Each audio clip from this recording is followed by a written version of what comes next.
Thank you for logging today. It's been very interesting to have and to be working with a lot of our business partners, and one of them in particular is Tabitha Scott from Cole Scott Group, and she's done amazing work around the topic of innovation and adaptability in organizations, and she's been publishing some interesting articles on some interesting websites. And for us at Human Insight, we've been very pleased and are delighted to have her here today to do some interviewing around the work that she's doing around the M-Cube and guiding companies in America and all over the place, basically, with her unique approach to innovation and agility.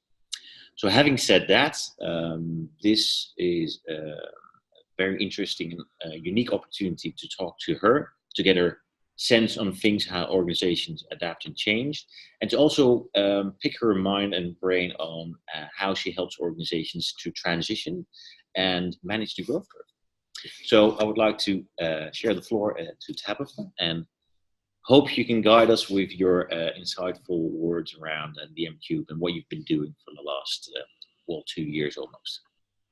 That sounds great, Sebastian. It's great to talk with you. And we're very excited about what's going on in the United States with innovation and the AEM-Cube. We've really seen a lot of interest around how to adapt to change, and the AEM-Cube has been instrumental in being able to capture that visually for companies. Cool. So in your work, we've seen what you've been doing, especially with organizations, and we see a couple of trends here with our customers as well. And one of the trends is why they're choosing to work with Human Insight, and would like to get your opinion about it as well, is that they seem to hook onto a couple of topics around agility, around innovation, around the workforce, around getting people to learn more about them, helping them to change the organization and in that transition process. So what's your take on that whole notion and on that theme, and what are your experiences there? Sure. Well, my background, I've spent the last 15 years in global corporate innovation. So I've worked with very large companies and specifically helping them adapt to change, to new technologies, to changes in the market, to the information age. And as you know, change is much faster and the rate is accelerating as we go. In fact, the rate of change in the year 2000 will be replicated every 30 seconds in the year 2020. Wow. So it's pretty staggering to think about what we've had to adapt to as employees and as a culture. So we're kind of dealing with chaos theory now instead of the linear type of management we've had in the past. Yeah. Where AEM-Cube has been really helpful is in helping companies understand that type of movement and change.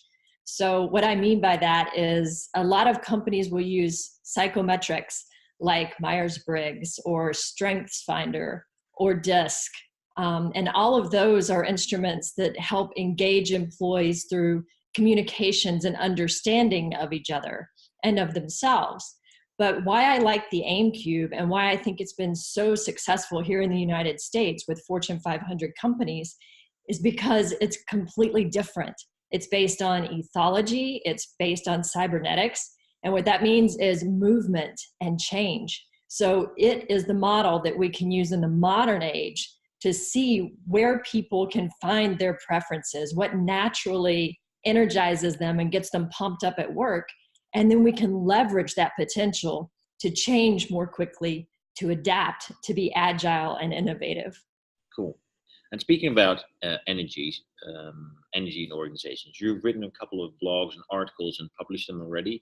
And there's a couple around energy drivers in organizations, and when organizations have to figure out, do we have the right energy to move our organization to the next level? Could you talk a little bit or take us a little bit more on that journey, and what kind of energy drivers are there to look at? What is your experience in that one? And what do you see happening in the bigger corporate organizations as well from an energy perspective? Sure. The most interesting trends that I'm seeing now with energy include culture. And by culture, I mean companies are asking a lot of questions around diversity. things like inclusion, adaptability, and change. And what we have done is really isolated which of those things are critical for a rapid change environment or a rapid change culture. And it all comes back to energy and movement within an organization. So what I mean by that is we follow the same life cycle, and products can be new, or an organization can be new, or it can be mature. And what we're learning is companies with mature products, for example, one of the clients I've worked with this year has a very large mature product. And because of that, they tend to hire people that are risk averse, that are unlikely to change quickly and willingly, and they've come under new pressure to become innovative and introduce new products. So there's a problem because you hire people that tend to fit your existing culture, and you can't just say, okay, everybody innovate now, go do it, because it doesn't work that way. And so it's been critical understanding that they can use the AEM-Cube tool to actually map out, create a heat map, if you will, of where that energy sits in the organization.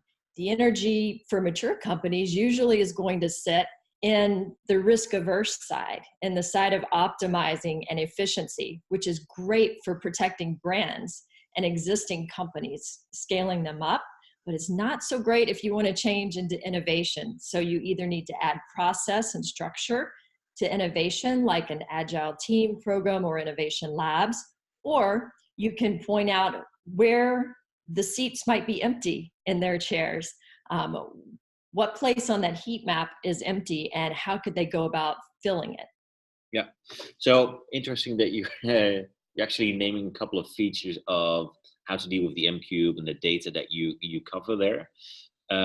So with the heat maps, we'll have a couple of images just helping us to understand what you mean with that as well. But the heat maps you use in the presentation with the customers, especially with bigger groups, to understand where their natural energies are, or how do you go about your business there to clarify and take that your customer in that journey? Sure. There are a couple of heat maps, and what they show is where the first of them will show literally, it's a quadrant, and you can highlight at a quick glance where most of their people are regarding, do they prefer working with people and relationships or matter and things? And where are they as far as exploration and innovation naturally versus optimization and efficiency? So this heat map is really good at a glance to say, in particular, this heat map looks like an engineering company. Engineers would be in that lower left quadrant typically. So they could tell at a glance, maybe if this is a sales organization for a brand new product, they might need more people in the top right quadrant of that. Yeah. Another graphic that I think is powerful in working with companies is showing their different leadership teams or different regions. Here's one of my favorites, and this is from a region based in the Northeast for a large sales organization, and one in the Southeast. And you can see these two regions are dramatically different. One of them is mostly risk averse. The other one is mostly innovative, is mostly exploratory. So that's important for organizations to know, because as they are trying to refine existing products, they would want region 2 to tackle that, because they're more optimizing and they can squeeze out every efficiency possible. If they're wanting to pilot brand new products or come up with futuristic ideas that haven't been done before, region 1 should be the go-to, because they have people naturally energized by that. Does that make sense? Yeah, it does. And I'm just interested to see, so you present that data to the group of the audience that are there. They are a part of the company, of course, and in transition. So there's two questions, and I want to tackle the first one that pops into my head. Is how do you present the data back to your customer, or in this case, the person that you're dealing with, and how do you manage the workflow of presenting data to the rest of the employees, so senior leadership? How do you go about the business on that side? Sure. We've done it in a number of ways, but what we've found to be most effective is to piggyback on an existing training session or a large meeting that they have, perhaps an annual conference, And we then look at very specific information, what's relevant to them. Instead of using pie in the sky data, we actually do the AEM-Cube for each of the participants attending. And then we map it out with things like, here's your entire organization or everyone that's at this conference. Here is your specific work team. And here is you. And what does that mean about how you prefer to interact with the organization? Because when you can align an individual's strengths with corporate strategy, you can accelerate their engagement, you can accelerate their productivity. And what we've done, why it's so successful in these large workshops or conferences, is because people can actually do activities that show in real time and unscripted that innovation ideas will be improved by diversifying their teams. And when I say diversifying, I mean cognitive diversity. So we group people in like type groups first. This is all blind. They don't know that they're grouped in a certain way. They just know that their name tag is at a particular table. And we do an activity. The first part of the activity focuses on creativity, coming up with a new idea for something like a pen or a paperclip. And so we track the number of ideas during like type groups. Then we do a second activity, and we have the same time limit, which is a business process, a 5-step process of turning that idea into something in a real business. So it deals with business process. Naturally, the like type people who are natural explorers will have the most ideas almost every time. And the people who are most efficiency oriented and optimizing will be the ones to get all the way through all 5 steps, because they're thinking of the big picture and moving along people that are getting distracted in the process. So it shows how valuable each of those extremes are. But yet, when you rejigger the groups and place them in cognitive diverse groups, which is later in the workshop, then all numbers go up. So as a group, we've seen increases in ideas of up to 39% in the number of ideas by mixing in people that are natural, creative innovators. And we've seen business process go up by up to 53% in these activities, because you have people that are pulling those rabbit chasers, as we call them, into the business process and making sure that they're completing it. So people can see in real time with their own experience what being diverse and inclusive in your culture can do to your productivity and your innovation. So it's a real aha moment for everybody in the audience. Yeah. So just to recap, so you guide these people during a work day where everybody's there together to think about strategy, to think about the dot on the horizon, and you guide them through that process whereby I'm assuming here that you just let them people group themselves, or do you actually manage that process as well? We manage that process. So when they come in, we work with the event coordinator to sit them in their like type groups. So they have no idea that they are in like type groups. They don't know what their AEM-Cube results are. They don't know any details about the AEM-Cube at that point. So they just know they're being asked to come up with new ideas for a paper clip. Yep. And go through the business process. They think of it as just a regular team building activity. So later in the presentation, after we've talked to them about the importance of inclusivity and cognitive diversity, we split into teams again. And this time, again, we don't tell them that they're in like type or diverse type groups. They don't know. They just know that we're switching up teams to get to know more of our peers. And what we do is place them in a team that has thinking styles represented across the spectrum. Yeah, okay. So with your experience in doing this exercise with groups of people with different companies, what are the key learnings you see every time coming from this exercise? One of the key learnings is when we ask the difference in the experience between the first groups and the second groups, but before we tell them that how we've grouped them, Yeah. we almost always hear, well, it was easier working in the first group. And that's why you see trends like if a certain region starts to look alike or think alike, because leaders hire people like themselves. And even in companies that have mature recruitment programs, we still find that employees will be hired that emulate the thinking style of the leader. So we almost always hear that like type groups are faster or easier because everyone thinks alike. The other thing that we hear is in the diverse groups, they'll say the second time we did the activity, there was a lot more discussion. You know, it wasn't as easy as it was first time, but it was much more productive. We had more ideas. There was a greater outcome.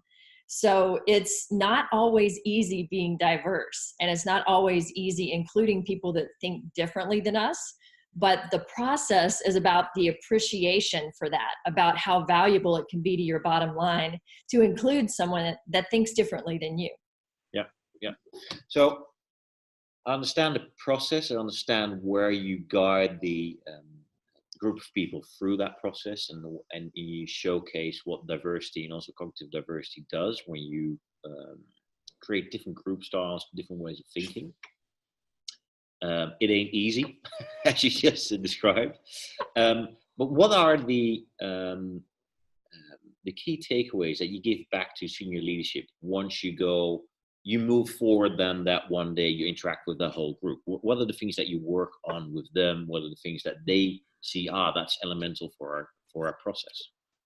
Absolutely. The key thing is breaking it into relevant teams. So once people understand the concept and the big picture, then you work with them ongoing on their specific team. For example, one of the Fortune 500 clients that I'm working with wanted to do innovation labs or teams around real problems in their business. One was delivery systems, one was culture training for the upcoming year. And what we did is actually looked at the volunteers for those teams. So they had maybe 50 volunteers for each of those teams. And then we helped them create a map so they could choose a diverse representation rather than just, well, let's take the first 5 that come in, or let's take the people that we know will get along well together. It puts some science behind that, and it really helps companies outperform what they've done in the past because they're cognizantly thinking about how can we create this diverse team and increase our productivity. So in summary, you teach them the concepts at the workshop and you give them a taste where they are actively being part of that process. And then you work with them on the details with new teams, building teams, and you can talk to them about all of the aspects of the AEM-Cube. Cool. Good to hear. So there's just one question that popped into my head is how does leadership react to the insights that you give? Is that from, oh my God, I've never thought about this, or more, hey, this is interesting because it's giving me more leverage from a data perspective, or I don't know what they could say, of course. I think it's all across the board. I can tell you the one consistent thing in the United States is always putting it in the language of the dollar. Yeah. If you can show them that they will have increased profits, increased innovation, increased agility, then they're excited about that. And I think the thing that has been the aha moment for the leadership that I've worked with is them understanding how their employees and where the employees are naturally energized, those are pools of productivity that they haven't tapped into yet. So it's almost like finding a new pocket of energy, a new source that they can go to from the existing employees without having to hire externally yet, without having to reorganize yet again. It's a new tool that they can use to really understand and diagnose some of the things going on in the organization. Yeah. And last question on this topic, and then we'll move forward. What's your experience from a culture perspective? So having worked with a lot of companies, looking at their data, is it what does it say about culture when you look at AEM-Cube data? I think what it says about culture is that the type of employees you hire and retain are going to be consistent with where your company is on the life cycle. And that can be dangerous because, as you know, they have to find a way to, before they reach maturity and decline, before decline is reached, you have to hop off onto a new growth curve. And so the danger is if they're already feeling comfortable and mature and profitable, chances are they're already getting ready to go into decline. Yeah. So the most important thing that we've learned is they have to realize that, recognize it, and then be able to pull in those forward thinkers that can make sure they leap onto the new curve. Perfect, because this is a nice bridge to move forward to. So what are the best practices that you've or are working on with customers? Because I know now what the process is that you do with customers, going through that process, helping them understand what cognitive diversity is. But what are the best practices that once they go through that process, I know where the data is, I know where my people are, to actually from day to day work on this topic to move it forward? What's your, what do you guide them into, or the process that is a part of that? Yeah, what we've done is working with them on an ongoing basis. If there are questions, if there are follow-up issues, helping explain and get them to where they are comfortable on an ongoing basis, understanding the value of diverse thinking versus looking at it as a personality thing. What I mean by that, I'll give you a specific example. We were working with a team in the Northeast US, and there was one guy that everyone else thought, well, he hates us, he doesn't like us, or he doesn't want me to succeed. And they were putting a lot of what I would call shoulds onto how this person was behaving. Yeah. When we looked at their AEM-Cube graphs, we noticed that the person they thought didn't like them was actually very specialist, and he was an optimizer, and he was focused on content and things. So he was in that lower left corner, like an engineer, but very, very specialist. All of them, these were all sales executives, were in the top right extreme corner, very people focused, very generalist, and also very exploratory. So we put this in perspective as if this young man was a dog walker, and he had a lot of hounds on leashes through the park. And every rabbit that goes by, he has to pull and rein them in. And so for him, it's a struggle because he feels like they're distracted by everything that goes by. And for them, they finally figured out he's just trying to protect us. He's trying to rein us in and help us based on his extreme knowledge, his intense knowledge as a specialist. And we should value that because we're not running off and getting lost. So it's putting perspective like that in place so that ongoing they can laugh about their differences rather than thinking it's because someone doesn't like them or attaching emotion to it. Okay, interesting. So having gone through the process of knowing how you use it, from talking about best practices with some very cool examples as well from your customers, how they interpret and work with the data. What's your, looking back from a couple of years that you've been working with this tool, what's your definition of cognitive diversity? Because you've been working with organizations. That's one. And related to that is, and how does that impact company performance? Great. I love talking about cognitive diversity because I think companies get very distracted when they talk, especially in the United States, about diversity. They tend to think of only demographics.